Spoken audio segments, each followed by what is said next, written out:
All right, Mr. Jeff, tell us about your day. All right, fellas. Jeff Scott, Scott Built 95 on Snow West. Toby was nice enough to ask me to come out today, put a little bit of time on the CMX as well as the Yeti. The first thing I got to say is certainly less than stellar snow conditions. It's been getting warm during the days, but still freezing at night. So we've been a lot of chop. It's just finally starting to loosen up at about 12:30 or 1. But anyway, at least on what we've done so far. Just for reference, I'm riding a 15 timber sled 137 on a 2014 YZ450. So I've never had anything like this. I'm guessing it's going to be similar as far as the ski goes, but I'm one of those guys, I always wanted to try a Yeti ski in the deep.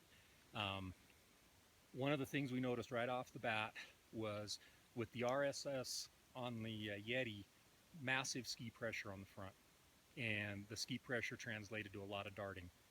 We adjusted that all day, set the shock on soft, dropped the forks, or raised the forks a little bit in the triples, much more manageable, very similar to the CMX, at least that's how it feels now. I haven't really been able to tell in the trees just because there's still crust in there, but the way both bikes are set up, both the the 450 FXs, they feel pretty comparable. When we got up to where we're filming this now, there's a cornice that you look on Toby's site, he's famous for hitting this last year, and we did a little jumping. They felt pretty good. I can jump my YZ pretty good. These felt pretty good. Didn't see anything that I thought was good, bad, indifferent. When Toby did hit this, he did break a belt on the CMX. He said he's got 40 plus hard hours on it. I don't know if that'd be a deterrent or not. But all that being said, once again, huge thanks to Toby for letting us do this. To be able to ride different kits on the same bikes in the same snow conditions, granted, not 2 feet of fresh, but it's just huge to be able to compare apples to apples. There is no other way to really compare apples to apples, and especially like for a person my size, I'm short, weigh about 180. When different guys talk about different kits and how they work, sometimes for me it's not always a real representative when I get on it.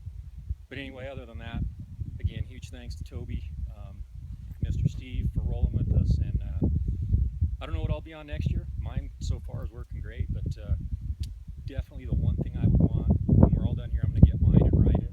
I can say I do know why they're coming out with an upgraded track on the Yeti and on the CMX, because in anything set up like this, the lugs just lay over way too easy. And but like I said, it sounds like they're addressing that, and if it gets it where it works at least decent on this and good in the fluff, I think that's what everybody's searching for.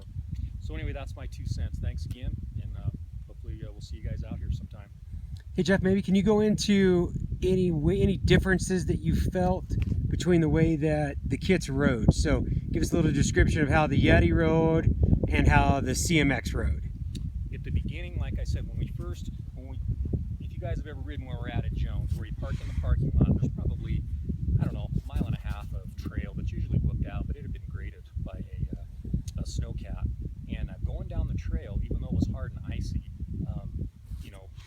I didn't get a chance to ride the CMX, but the Yeti railed down it. And right when we got out into our first open meadow where we hit the crust was where we noticed the darting. So from there, that was when I started switching sleds. And like I said, I think the way they're both set up now, both very comparable, at least in this type of snow.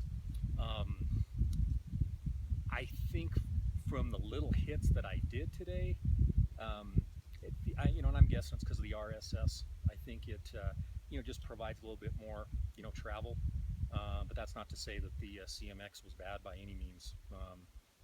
But as far as how they actually rode, once again, on this type of snow, I honestly thought pretty similar. There wasn't one that I kept, telling Steve, hey, let me ride this one, let me ride this one. Because after I rode them both, if there would have been one that was just easier to ride in this, that would have been the one I would have wanted to stay on. Because, you guys have asked me every time we stop, what do you want to ride? So to the point where I don't really think there's a huge difference, again, in this type of snow that, even when we, get out of here, that I'm going to be like, all right, well, let me ride this one. But like I said, I can get maybe in deeper snow, it's a bigger difference. But the one thing I did notice with the ski, that I would have never thought was in the chop, and I know there's been a lot of discussion on Snow West, but in the chop, this ski wants to go uphill. And I kept fighting that for a while until I finally figured that out. Once I quit fighting that, it wasn't as bad. And like I said, and to be honest, I've never had my timber sled on stuff like this. And, you know, they tell me it darts, and I'm going to see as soon as, you know, like I said, we get back to the trailer, and I'm sure it probably will. But the one thing I did notice, probably more so on the Yeti than I did the CMX, was when it started darting a little bit, if I just sat back, you know, just transferring the weight back, I don't know if it, you know, the RSS, you know, allowed it to pack a little bit, put a little more pressure on the front of the track and less ski pressure, but then the darting went away even more. And that's, like I said, in the areas where you could sit back. I didn't notice it do that as much on the CMX. It seemed like, you know, pretty much, you know, on the saddle wherever I was, you know, the little darting that it did, it wasn't really affected by body position. So.